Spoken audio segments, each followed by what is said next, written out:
राधे राधे, जय श्री कृष्णा।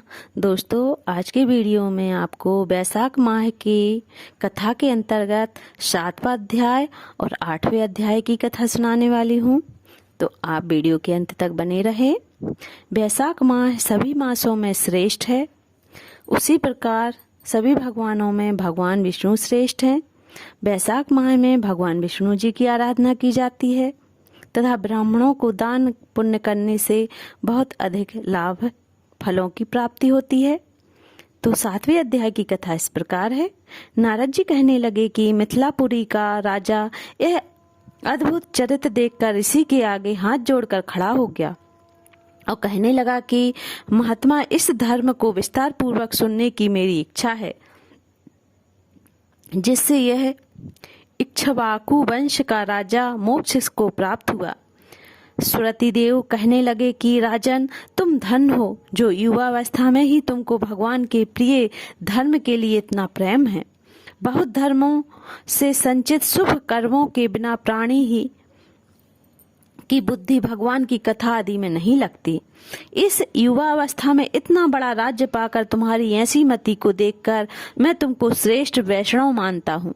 इसलिए मैं यह श्रेष्ठ वैष्णव धर्म तुमसे कहता हूँ, जिसके श्रवण मात्र से प्राणी जन्म मरण के बंधन से छूट जाता है।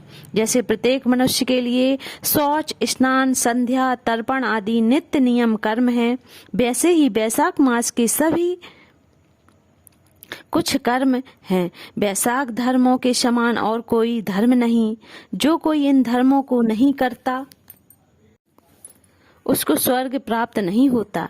जैसे बिना राजा की प्रजा उपद्रवों से नष्ट हो जाते हैं, वैशाख मास के धर्म जैसे जल का घड़ा देना, प्याऊ लगवाना, मार्ग में छाया करना, जूता, खड़ाऊ, छतरी तथा पंखा का दान करना, श्रम को दूर करने वाले गोरस का दान करना, बावली, कुआं, तालाब तथा धर्मशाला आदि बनवाना, नारियल, ईख, कपूर और कस्तूरी आदि दान करना, चंदन आदि सुगंधित द्रव्य, शैया, खाट, आम और दूसरे फल पुष्प, सायकाल समय, शरबत पूर्णिमा के दिन सब तरह के अन्न का दान करना, चैत की अमावस्या को करील का दान करना, सूर्योदय से पहले प्रतिदिन स्नान करना, भगवान का पूजन करना, कथा सुनना, गौओं को घास डालना, ब्राह्मणों के चरण धोना, गुड़, सौंठ, आंवले का दान करना, यात्रियों की सेवा।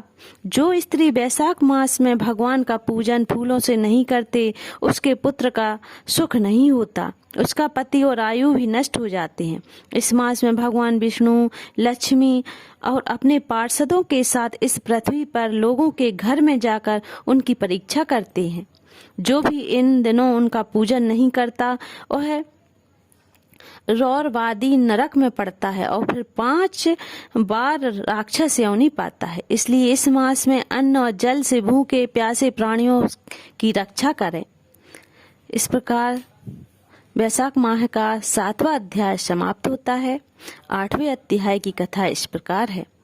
अन्न दान न करने का इतिहास मैं तुमसे कहता हूँ।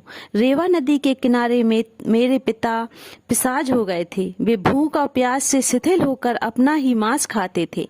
छाया वाले पेड़ के न मिलने से उनकी दशा बहुत बुरी हो रही थी।